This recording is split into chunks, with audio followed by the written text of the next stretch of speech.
मौसम में गर्मी बढ़ रही है और कड़ाके की सर्दी के बाद एक बार फिर से मौसम सुहावना हो गया है। प्रकृति में चारों ओर हरियाली छा रही है, पेड़ पौधे फूल पत्ते सब नए हो रहे हैं। इसी के साथ साथ एक और चीज हरी भरी हो रही है, वो है वायरस, बैक्टीरिया या फंगस। इनके भी अनुकूल परिस्थिति बन रही है, यानी कि फेवरेबल कंडीशंस। अब इनकी भी मौज होने वाली है और इनका शिकार बनेंगे हम। और इस मौसम में इनका शिकार बनने से हम कैसे बच सकते हैं, इसी के बारे में मैं आपको 10 फॉर्मूले देने वाला हूँ। बस इस मौसम में आपको ये 10 फॉर्मूले फॉलो करने हैं जो कि हेल्दी पर्सन है और हेल्दी बने रहना चाहते हैं। आइए बिना समय गवाए इस वीडियो को शुरू करते हैं। सारा प्रणाम, मैं विशाल एक बार फिर से स्वागत करता हूँ आपका अपने यूट्यूब चैनल सनातन मार्ग पर। सनातन मार्ग चैनल देता है आपको आयुर्वेद और स्वास्थ्य संबंधित सटीक जानकारियां सही ग्रंथों से।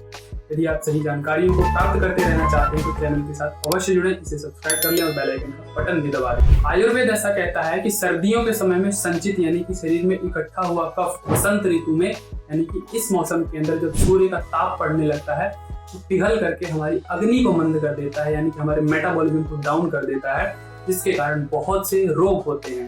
यह बिगड़ा हुआ कफ शारीरिक रोग के साथ साथ मानसिक समस्याएं भी उत्पन्न करता है। इसीलिए इस मौसम में थकान, आलस या कुछ भी करने का मन ना करना, इस तरह की परिस्थितियां आपको दिखाई पड़ती हैं। इस बिगड़े हुए कफ के कारण जो समस्याएं होती हैं, खास करके रेस्पिरेटरी ट्रैक्ट डिसऑर्डर होते हैं, खांसी जुकाम इस तरह की समस्याएं होती हैं, फीवर यानी कि ज्वर भी हो सकता है, या पाचन संबंधित विकार होते हैं यानी कि पेट से जुड़ी समस्याएं, क्योंकि ये अग्नि को, मेटाबॉलिज्म को डाउन कर देता है, जिससे हमें भूख का ना लगना, तब भोजन का अच्छे से ना पचना, तब भोजन कर लेने के बाद कभी कभी पेट इत्यादि में दर्द जैसी समस्या आपको दिखाई पड़ती है। यह विकृत कफ हमारे शरीर में नमी बढ़ा देता है, जिसके कारण हमें स्किन के इन्फेक्शन हो सकते हैं या स्किन के डिसऑर्डर हो सकते हैं, जैसे खाज, खुजली या बराबर वहां पर नमी या गीलापन, इस तरह की समस्याएं आपको स्किन में दिखाई पड़ेगी। इन सभी समस्याओं से बचने के लिए या अपने शरीर पर इनका कम से कम प्रभाव होने देना चाहते हैं तो फॉर्मूला नंबर 1 ध्यान से सुने। इस मौसम में कफ की वृद्धि होती है तो सबसे जरूरी काम होता है इसे और बढ़ने से हमारे शरीर में रोकना, यानी हमारी तरफ से ऐसी कोई एक्टिविटी ना हो जिससे और भी ज्यादा ये इंक्रीज करे बॉडी में। जो नेचुरली इंक्रीज कर गया है उसे ही हमें समाप्त करना है। तो इसलिए आप अपने भोजन में हैवी फूड्स यानी कि भारी भोजन, क्योंकि दूध, दही, ये सब मिल्क प्रोडक्ट्स होते हैं, या और भी जो भारी भोजन होते हैं, मीठी चीजें जो होती हैं, स्वीट्स होते हैं, या कहें कि खट्टी चीजें जो होती हैं, इन स्वाद का सेवन आपको बिल्कुल नहीं करना है। भारी आहार आपको नहीं लेना है। चिकने पदार्थ यानी कि तेल, घी इत्यादि से बनी हुई जो चीजें होती हैं, इनका भी सेवन आपको नहीं करना है। तो ये सभी जब हम नहीं करेंगे तो ये कफ को बढ़ाने का काम नहीं करेंगे। एक्सेस में कफ की वृद्धि नहीं होगी तो जो पहले से बढ़ा हुआ कफ है वो आसानी से हम उसको घटा सकते हैं। और फॉर्मूला नंबर 2 कहता है जब हम भारी अनाज का सेवन नहीं करेंगे तो हमें चाहिए कि हमें लघु अन्न यानी कि हल्के आहार का सेवन करना है, क्योंकि आहार कुछ ना कुछ तो करना पड़ेगा। इसलिए आप लघु अन्न का सेवन करें, या कहें कि पुराने अनाज का सेवन करें, जैसे जौ और गेहूं विशेष करके जो 1 साल से पुराने हो गए हों, उनका सेवन बहुत ही अच्छा है। पचने में वो हल्के हो जाते हैं और शरीर को पुष्टि भी देते हैं। और बात करें तो दलिया, खिचड़ी, इस तरह की चीजें, मूंग इत्यादि की जो दाल होती है, और सब्जियों की बात करें तो लौकी, तोरई, भिंडी, इस तरह की हल्की फुल्की जो सब्जियां होती हैं, इनका सेवन आप करते रहें। फिर जो फॉर्मूला नंबर 3 है कि कफ को घटाने के लिए लंघन विशेष करके माना जाता है। लंघन यानी कि फास्टिंग या उपवास जिसको बोला जाता है। तो जिसके शरीर में पहले से ही मोटापा इत्यादि ज्यादा है या जनरली भी आप फिट रहना चाहते हैं तो समय समय पर आपको उपवास करना चाहिए। वीक में 1-2 दिन आपको सिलेक्ट कर लें, खास करके इस मौसम में, जिससे कफ आपके शरीर में घटेगा।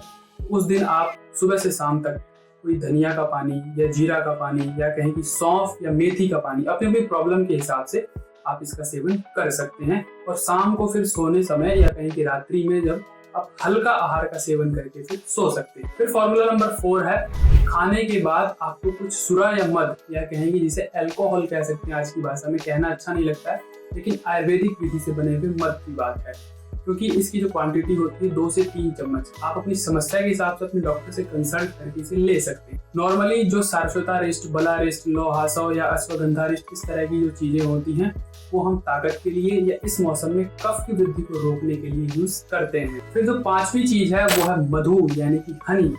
जो हनी है कफ को कंट्रोल करने की सबसे बेस्ट दवा मानी जाती है आयुर्वेद के नजरिए से। तो हनी का सेवन इस मौसम में बहुत ही अच्छा माना जाता है।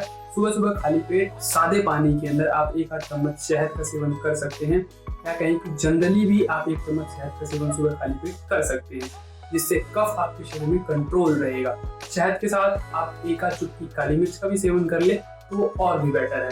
फॉर्मूला नंबर जो 6 है वो है अभ्यंग यानी कि मालिश। खास करके इस मौसम के अंदर हमें सरसों तेल से मालिश करनी चाहिए, जो कि कफ को इजीली रिड्यूस करता है, हमारे मोटापे को कम करता है और इस मौसम में हमें काफी हेल्पफुल रहता है। तिल के तेल से भी मालिश की जा सकती है, बट बेसिकली ये वात वालों के लिए काफी अच्छा होता है, जो काफी मोटे मोटे हैं, उनके लिए सरसों तेल बेस्ट है। जिनको सरसों या तिल गर्मी करता है शरीर में, तो वो सूखी मालिश शरीर की कर सकते हैं, यानी कि कपड़े से शरीर को रगड़ सकते हैं या नारियल इत्यादि का तेल आप यूज कर सकते हैं। फिर आता है उबटन का नंबर, यानी कि मालिश इत्यादि कर लेने के बाद आप उबटन का प्रयोग कर सकते हैं, या कहें कि जिनको फैट बहुत ज्यादा है वो मालिश ना करके उबटन यूज कर सकते हैं। उबटन में जौ के आटे का, बेसन का, इस तरह की चीजों का आप उबटन तैयार कर सकते हैं हल्दी इत्यादि के साथ, उसे आप शरीर पर लगाएं। या कहें कि कपूर, चंदन, अगर इस तरह के जो लेप होते हैं इनको थोड़ा गीला करके चंदन का लेप लगा सकते हैं। अगर एक प्रकार की लकड़ी होती है, उसका पाउडर होता है, उसका लेप लगा सकते हैं, इसमें थोड़ा कपूर मिला सकते हैं। इस तरह का लेप आप अपनी बॉडी पे कर सकते हैं। फिर मालिश इत्यादि के बाद नंबर आता है व्यायाम का, यानी कि व्यायाम करने से भी हमारे शरीर में कफ कंट्रोल होता है, घटता है। तो आपको व्यायाम यहाँ पर जरूर करना है। अपने बल के आधा ही व्यायाम करें, पसीना पसीना निकलने लग जाए तो उस समय आपको व्यायाम रोक देना है, यानी कि आपके लिए इतना बहुत है। डेली इतना व्यायाम आपके लिए बहुत है, इतना भी कोई नहीं कर पाता है, इसलिए आपको फिट बने रहना है, तो इतना व्यायाम आपको जरूर करना चाहिए, खास करके इस मौसम में। फिर फॉर्मूला नंबर 9, यानी कि दिन के समय में आपको नहीं सोना चाहिए, क्योंकि आप दिन में अगर सोते हैं तो आपके शरीर में और कफ बढ़ता है। हम जब रेस्ट में रहते हैं तो उस समय हमारे शरीर में कफ की वृद्धि होती है।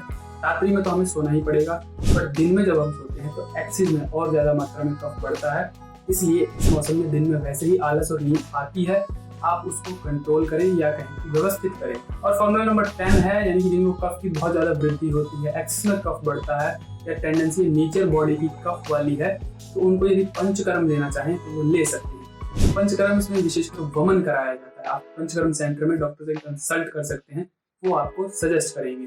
वमन यानी कि कुछ द्रव इत्यादि पिला करके आपको वापस उसे वोमिट कराया जाता है, बाहर निकाला जाता है, जिससे बढ़ा हुआ कफ आपके आमाशय में जो है वो बाहर आता है। और कहें कि नस्य यानी कि तेल या घी इत्यादि या मेडिकेटेड ऑयल वगैरह आपके नाक में डाले जाते हैं, जिससे आपके शरीर में कफ कंट्रोल होता है, खास करके ऊपरी भाग में, मस्तिष्क इत्यादि, गला इत्यादि, ये जो होता है ये कफ का प्रमुख स्थान माना जाता है। यहाँ पर कफ को अगर कंट्रोल करना है तो नस से बहुत ही अच्छा पंच करना है। जनरली भी आप रात को सोते समय सरसों इत्यादि के तेल से नस से ले सकते हैं। 2-2 बूंद तेल आपको नाक में डालना है या 4-4 बूंद, इससे आपका कफ कंट्रोल रहेगा। तो ये 10 फॉर्मूलों का आपको विशेष करके मार्च और अप्रैल के महीने, यानी कि ये 2 महीने इसमें यूज करना है। इस समय वायरल या बैक्टीरियल लोड हमारे ऊपर ज्यादा होता है, बहुत सारे इन्फेक्शन हमें आसानी से पकड़ सकते हैं, इसलिए यही फॉर्मूले आपको बचाएंगे। आगे मिलेंगे किसी और इन्फॉर्मेशन के साथ। आज के लिए इतना ही, सादर प्रणाम।